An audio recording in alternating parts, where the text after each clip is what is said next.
Bonjour les enfants.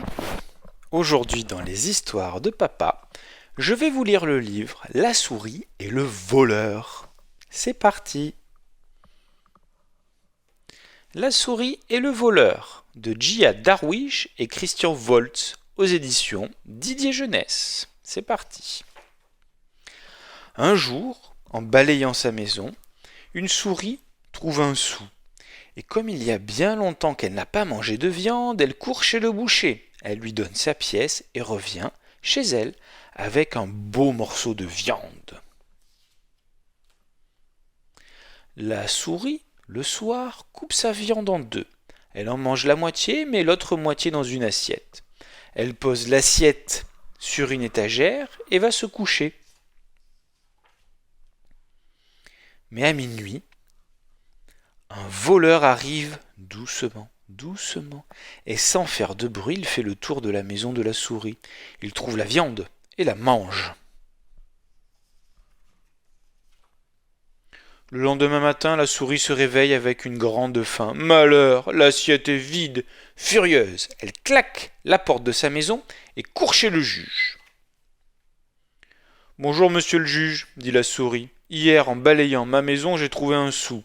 Je suis allé chez le boucher, j'ai acheté de la viande, j'en ai mangé la moitié, j'ai mis l'autre moitié sur l'étagère. Mais pendant la nuit, un voleur est arrivé et il m'a volé ma viande. Qu'est-ce que je peux faire? Le juge dit, c'est très simple, voilà ce que tu vas faire. Rentre dans ta maison, mets du caca dans une assiette, pose l'assiette sur l'étagère, plante des clous à l'envers dans le mur, mets un serpent dans la bassine d'eau, cache un âne derrière la porte, accroche un coq au plafond et dors tranquille. La souris retourne chez elle. Elle met du caca dans une assiette. Elle pose l'assiette sur l'étagère. Elle plante des clous à l'envers dans le mur. Elle met un serpent dans la bassine d'eau. Elle cache un âne derrière la porte et elle accroche un coq au plafond. Et elle s'endort tranquillement.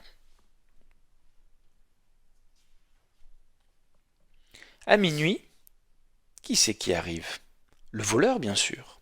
Il entre dans la maison de la souris, doucement, doucement. Il cherche partout, sans faire de bruit. Il met la main dans l'assiette, mais dans l'assiette, il y a du caca. Et le caca lui colle à la main. Il essuie sa main contre le mur. Ouille! Les clous lui piquent la main. Il se lave les mains dans la bassine d'eau. Aïe! Le serpent le mord. Il court vers la porte pour sortir et bing! L'âne lui donne un bon coup de sabot. Alors le voleur lève les yeux au ciel et dit « Mon Dieu, qu'est-ce qui m'arrive aujourd'hui ?»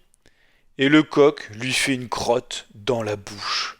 Et depuis ce jour, le voleur n'est plus jamais revenu et la souris vit heureuse et sans souci dans sa maison. Et voilà les enfants.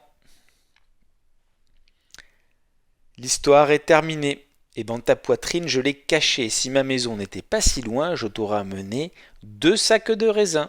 Tu aurais mangé jusqu'à plus faim. Et c'est le conte du personnage humain ou animal qui se débarrasse de son voleur à l'aide d'animaux et d'objets judicieusement disposés dans son intérieur. C'est un conte qui est très populaire au Moyen-Orient et la présente version que le conteur tient de sa mère est issue de la tradition orale libanaise. Voilà les enfants, j'espère que cette histoire de la souris et du voleur vous a plu et moi je vous dis à très vite pour de nouvelles histoires de papa. Ciao!